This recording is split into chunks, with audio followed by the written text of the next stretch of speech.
Hello everyone, you're on the Stokrat Zoom channel, and this video is a kind of map of my YouTube channel because I've already accumulated quite a lot of videos about repair, cleaning, collimation, various reviews, binocular comparisons, and different video overviews of spotting scopes.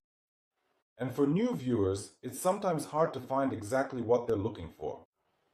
That's why, under this video, in the description, I'll leave links to the main topics of the channel. I have a fairly popular video, it's about 15 minutes long, about binocular collimation. Well, if someone finds it boring to watch for 15 minutes, I can briefly explain. And if you're interested, then you can watch the full video. For example, you have a binocular with a Porro Prism system, and it's giving you double vision. You can partially disassemble it, clean it out, or not disassemble it at all, because in some binoculars, especially Japanese ones from the 1980s or 1970s, which were produced in very large quantities, there are special adjustment screws located on this side. 1, 2, 3, 4. It's all very simple. You look through the binoculars and start either tightening or loosening the screw at this spot. In this case, the prism tilts either one way or the other. There are also other methods for adjusting binoculars with Porro prisms. And if you're interested, just go and check out the description of this video.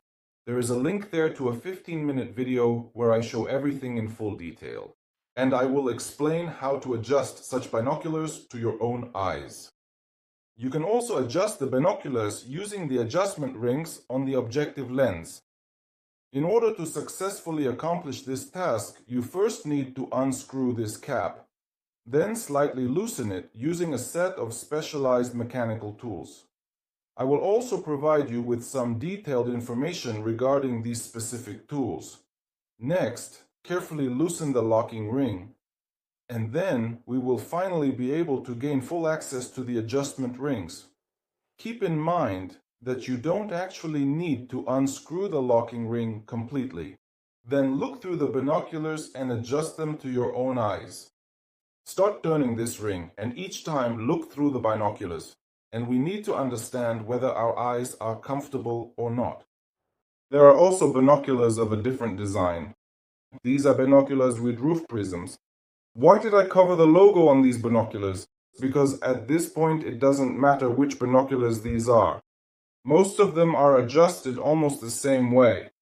There are some clamping screws on the prisms here, and you can also adjust them here. There is also a complete detailed video on how to adjust such binoculars. Check the description under the video, all the links will be there. I've set the binoculars aside. Now I'll show you the tools I use most often. I have a set of screwdrivers. Well, there's nothing special here. They should be quite sturdy so that they don't break because you could damage the optics. There are several tweezers. There's also this kind of air blower. You can use it to blow off dust.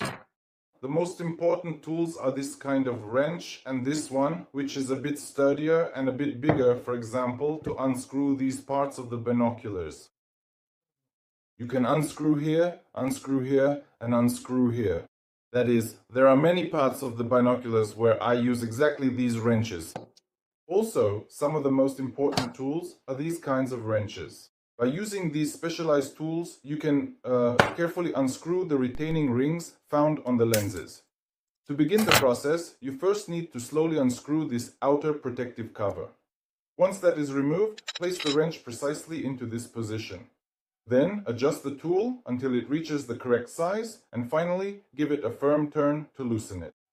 All the videos, I have a whole lot of them. There are different kinds of binoculars, Japanese, German, Soviet binoculars, quite old ones from the First World War, the Second World War. And in most cases, I use these wrenches everywhere because there are retaining rings everywhere. Additional tools like this include, for example, automotive paint, matte color, black. This is a kind of pencil. If there are any scuffs, I can lightly apply it to the body of the binoculars. With this paint, you can also blacken the edges of lenses or prisms. And I also have a video about this. If you're interested in how to make your binoculars more contrasty, check it out and watch. Of course, I have alcohol. Here is some isopropyl alcohol. I also have standard isopropyl alcohol solution, which I use to thoroughly disinfect and sanitize the delicate internal components of the binoculars. And then I meticulously clean the glass optics with this specific kind of alcohol. Furthermore, with this specialized kind of glue, I sometimes securely bond two separate lenses together into a single unit. If anyone is interested in what kind of lubricant I use, take a look. See? This is what the video banner looks like. I have just a small amount of this lubricant here because the actual lubricant comes in a large container, and to avoid opening and closing it all the time, I transfer some into a smaller container. Basically, I bought all these tools on AliExpress. There's nothing complicated about it. Just type in optics repair and search and you'll find them. I also have a series of videos comparing two binoculars. If you're unsure which binoculars to buy, a slightly more expensive one, a cheaper one, or whether to choose an 8x or 10x binocular, I visually compare two models. You can go watch and draw your own conclusions. If someone likes buying used items or old binoculars, I have 3 videos where I show how I try, and as it turns out, I win. An auction on eBay.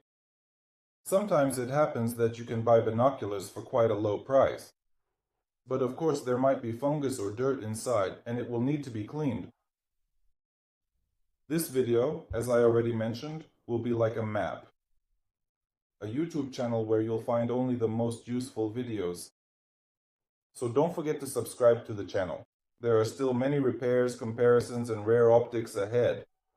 Thank you for watching.